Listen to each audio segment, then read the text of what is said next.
In the sunlit interior of Paldea, hidden among fields of peppers, there was a small village where Pokémon, fire and memory had always walked side by side. Smoliv rested among the orchards. Capsikids swayed in the wind like tiny living embers in the vegetation. Fido wandered near the village ovens, drawn by the scent of fresh bread. And at dusk, small candles were lit on simple altars outside the houses, an old tradition to remember those who had passed on. It was a quiet village, but one night something different appeared there. At the edge of the village stood a circle of black stones, naturally warmed by the heat rising from the ground. On special nights, the villagers left small offerings there: fruit, aromatic herbs, dried peppers, and orange flowers. Not out of fear, but out of respect. They believed fire preserved memory, and that the warmth of the earth carried echoes of those who had already gone. It was after one of those nights that he appeared. Resting between the warm stones was an unusual egg. Its shell was pale, crossed by red and orange veins, like glowing cracks in living coal. The egg did not look lost. It looked placed exactly where it was meant to be. For days, the villagers protected the site without interfering. Chansey, who sometimes visited the village to help the sick, stayed near the circle of stones. Smoliv watched in silence. Even a shy Torkoal, who usually rested near the square, approached once. And then, on a golden morning beneath soft sunlight, the egg opened. From within emerged a small red creature with a rounded snout, curious eyes, and an adorably innocent face.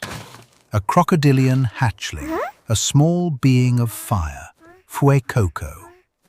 At the top of his head flickered small yellow tufts of flame, signs that his body carried a fire sac too small to contain all that energy. From the very beginning, the fire inside him always leaked out a little, almost like a warm heart beating outside the body. And as if guided by some ancient instinct, he went straight for the hot food and began eating everything in sight. That was how Fuecoco grew. Not exactly far from the others, but always a little apart. He was not sad. He was not rejected. He was simply solitary by nature. While the Smoliv gathered in the trees and the Fido played together near the houses, Fuecoco preferred quiet corners. A warm wall beneath the sun, a smooth stone at the end of the street, or the small slope behind the village where the heat of the ground rose strongest.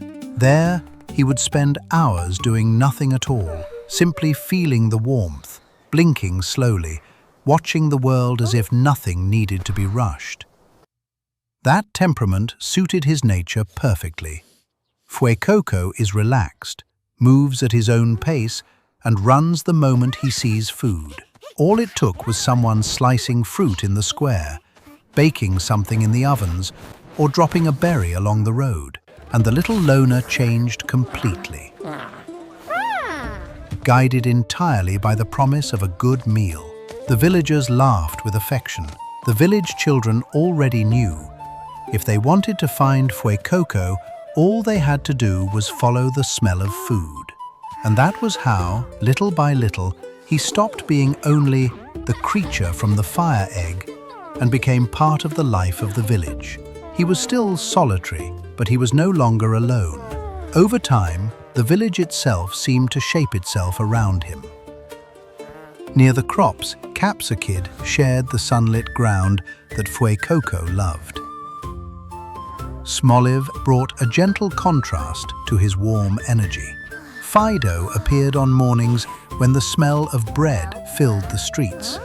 And at night, when the lanterns were lit, small Grivard sometimes stood at the edge of the village's old cemetery, silent and motionless, as if sensing some future connection that not even Fuecoco yet understood. But there was still something inside that little crocodile that had not fully matured. The fire within him was not only heat, it was voice. At night, the villagers began hearing strange sounds from the slope where he used to rest. They were not roars, not yet songs. They were rough, guttural vocalizations. Until, beneath an orange sky, the fire finally found its voice. The small, relaxed body grew. The structure changed. The energy on top of his head stopped being only a leaking flame and began to organize itself. Fuecoco evolved. Now broader, heavier, and more intense, Crocodile carried on his head a true nest of fire, and at the center of that nest glowed a blazing orb, like a flaming egg. And fire and voice became even more connected, because his flame sac was now linked to his vocal cords, allowing him to release powerful cries together with his fire. And that was exactly what the villagers noticed. Crocodile was no longer only a sleepy glutton stretched across warm stones. Now there was something more. When he drew in a deep breath, the fire above his head pulsed. When he lifted his chest, deep sounds escaped his throat. But sometimes, at dusk, he would stop in the square and let out those deep, resonant calls that echoed between the stone houses. At first, the villagers did not understand. Then they began to notice something curious. When Crocodile vocalized near the village's night altars, the whole atmosphere changed. Calmer, heavier, more reverent. The candle flames no longer trembled as much. The Grivard approached without fear. And then came the night that changed everything. Each year, the village held a ceremony of remembrance. It was not a night of sorrow, but of respect, light, and longing. Families gathered in the main square. Candles were lit, one by one. The names of those who had passed were whispered with tenderness. That night, Crocodile watched from a distance. Quiet, still. The fire on his head seemed more alive than ever. Then Crocodile slowly stepped into the center of the square. The village fell silent. He raised his head. The fire egg above his nest glowed brighter until it looked like a living ember. The flame opened. The energy changed form. And when the brightness faded, it was no longer Crocodile standing there. It was Skeledurge, large, imposing, solemn. A fire and ghost-type crocodile with the presence of an ancient guardian. And above his head, where there had once been only a simple fire egg, now rested a small flaming bird. Not just a flame, a presence, a soul in the shape of fire. At this stage, Skeledurge's song is said to soothe the souls of those who hear it. There, in the silent square, before the lit altars and the memories of the village, Skeledurge opened his mouth and sang. It was not a roar, it was not an attack. It was a deep, resonant, enveloping song, a melody of fire. The little bird above his head moved with it, as if taking part in the performance, almost like a living microphone shaped by flame itself. And with every note, the air seemed to tremble with warmth and tenderness at once. The candles in the square burned brighter. The flowers on the altars trembled softly. Grivard and Houndstone, who had been watching from afar, came closer without fear.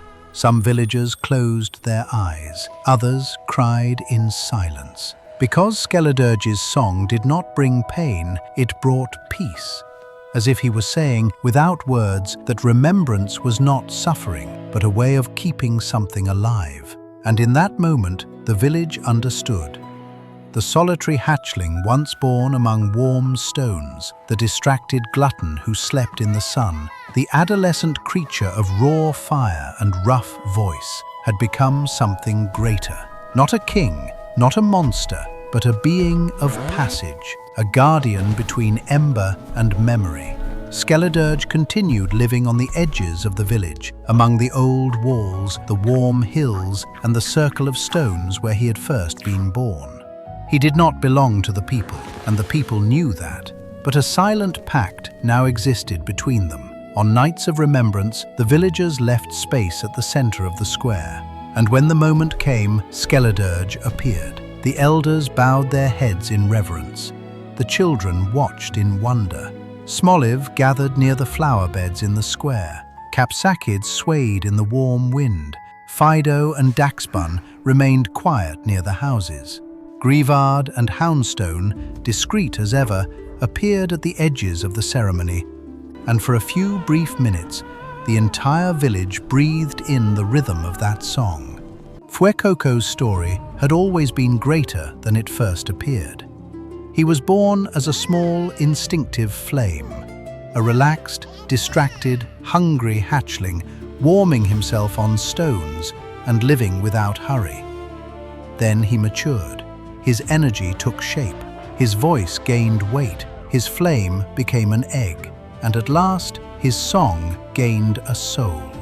And so, the little fire-type crocodile ceased to be only an adorable creature from the countryside of Paldea and became something almost sacred, a ghostly singer, a calmer of souls, a living reminder that fire was never meant only to consume. At last, the solitary Fuecoco had found where he truly belonged. Stay tuned for the next episodes to discover more details about these incredible creatures.